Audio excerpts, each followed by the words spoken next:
Hey guys, Comic Boom here to review Detective Comics issue 995. The countdown to 1000 continues and Peter Tomasi is hitting it out of the park. 994 was a fantastic comic book, very well written. 995 continues with a blockbuster, devastating series of scenes and emotional moments in Batman's life that will clearly, I believe, have repercussions in the stories that follow. What happens in this comic book that is so beautifully illustrated by Doug Mahnke, the art here is absolutely fantastic, and spoiler alert, if you don't want to be spoiled as to what happens in this comic, I'm going to say, then shut the video off, okay? Because this is something that you can't talk about this comic book without discussing what happens. So spoiler alert, here we go. 5, 4, 3, 2, 1. Leslie Tompkins dies, and this is done and handled in such an impactful way by Peter Tomasi. Peter Tomasi is well known for when he wrote Batman and Robin, writing his father and son moments with between Batman and Damian, and even Alfred. And while the Leslie Tompkins, along with Alfred, Leslie Tompkins was a pivotal person in Batman's life. When Bruce Wayne was recovering from the trauma of watching his parents murdered in front of him, it was Alfred that gave him that father figure, but it was Leslie Tompkins that sort of grounded him, and who, along with Alfred, encouraged young Bruce Wayne to come out, get out into the world. Don't shield yourself. Don't be alone. You're not alone. You're never alone. And that feeling of that important. It's the one thing that saved Batman. It's the one thing that prevented Bruce Wayne from ultimately becoming a Punisher-like character.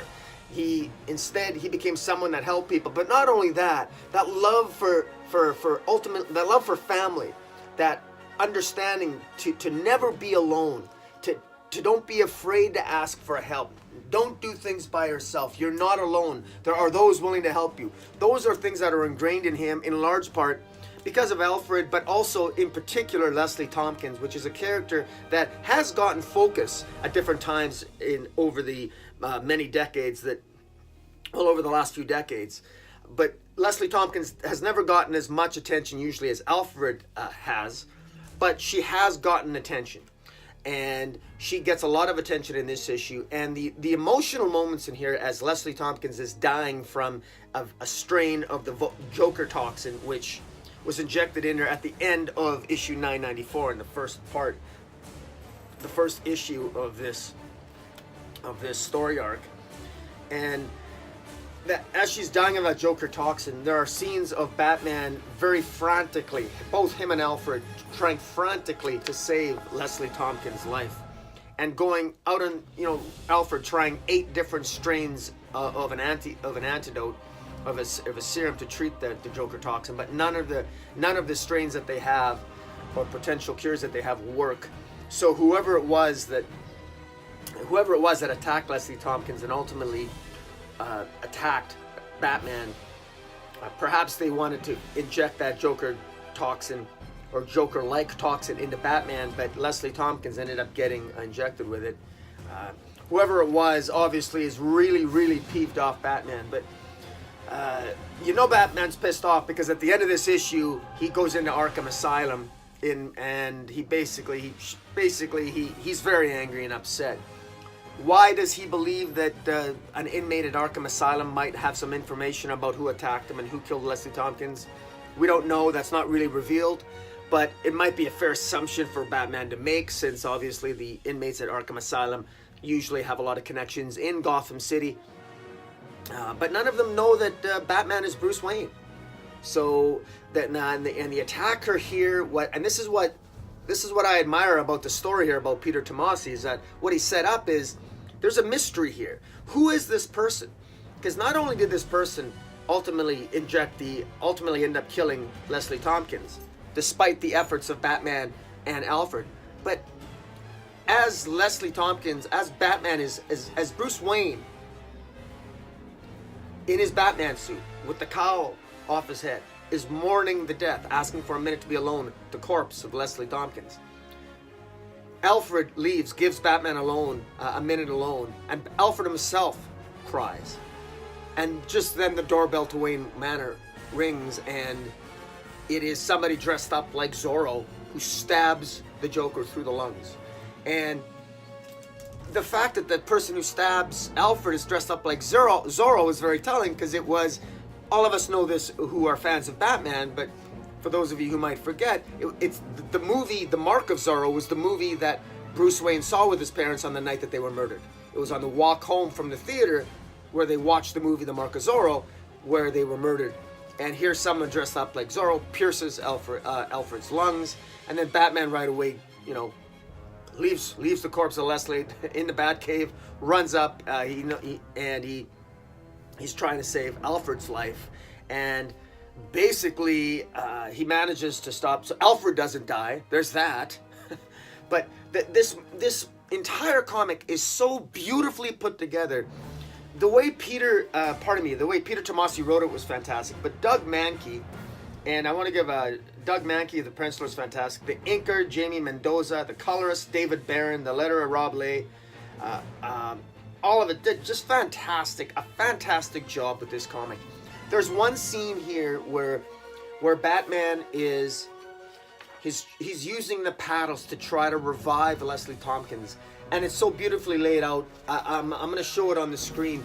Every time he says, you know, it's basically, you know, he's basically saying clear, you know, and he's giving her a shock to try to get her heart beating again. And every time there's that shock, there's a flashback to when Bruce Wayne was young and being cared for by Leslie and being taught by Leslie. It is such a beautifully illustrated and structured and laid out series, a double-page spread. Absolutely beautiful and gut-wrenching and impactful and emotionally resonating at the same time. This is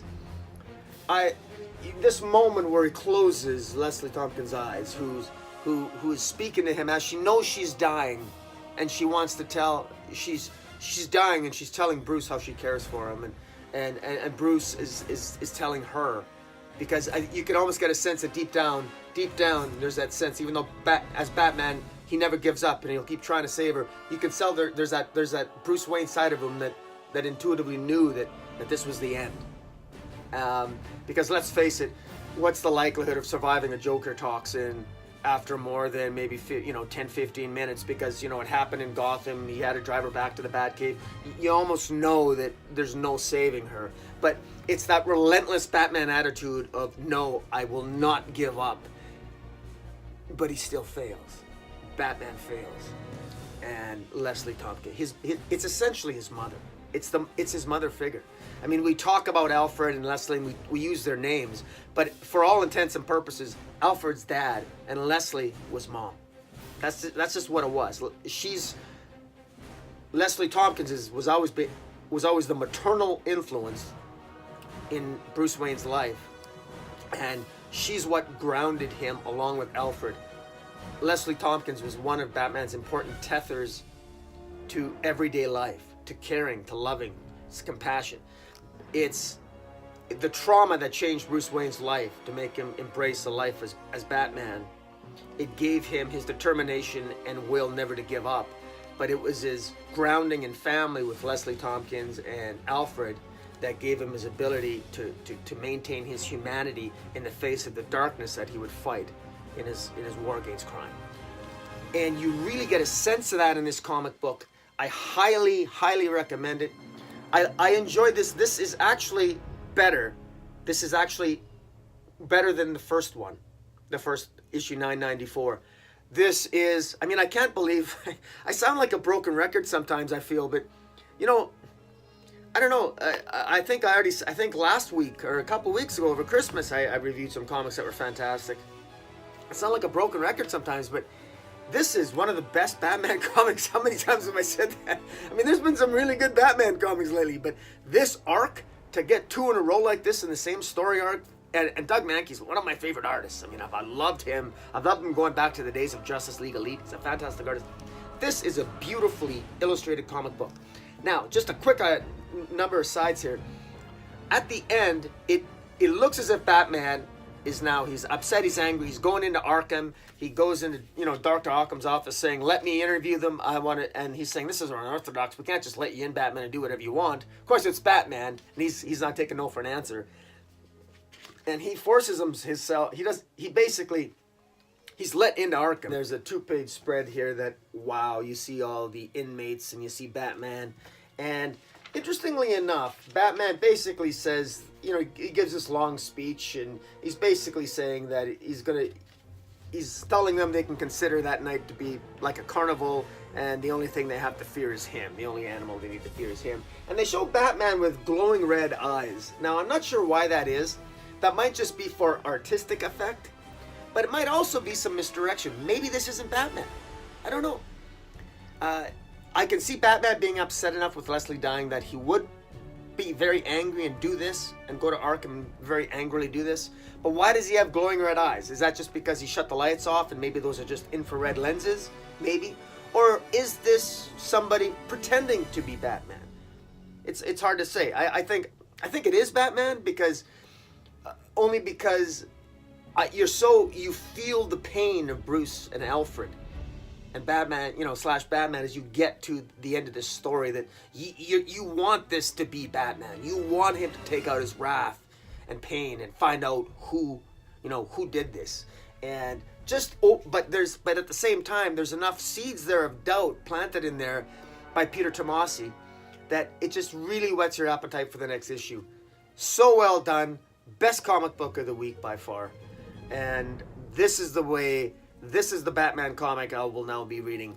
Wow, they have the right guy on this for the countdown to 1,000. Fantastic. I really miss Leslie Tompkins. I really feel her death as well of a fictional character.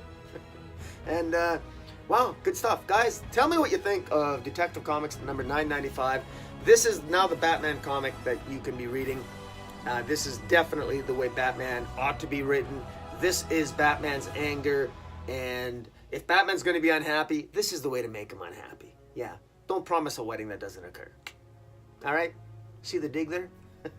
Anyways, check it out, guys. Follow me on Twitter at Metropolis40. Hit the subscribe button. And until next time, Comic Boom, out.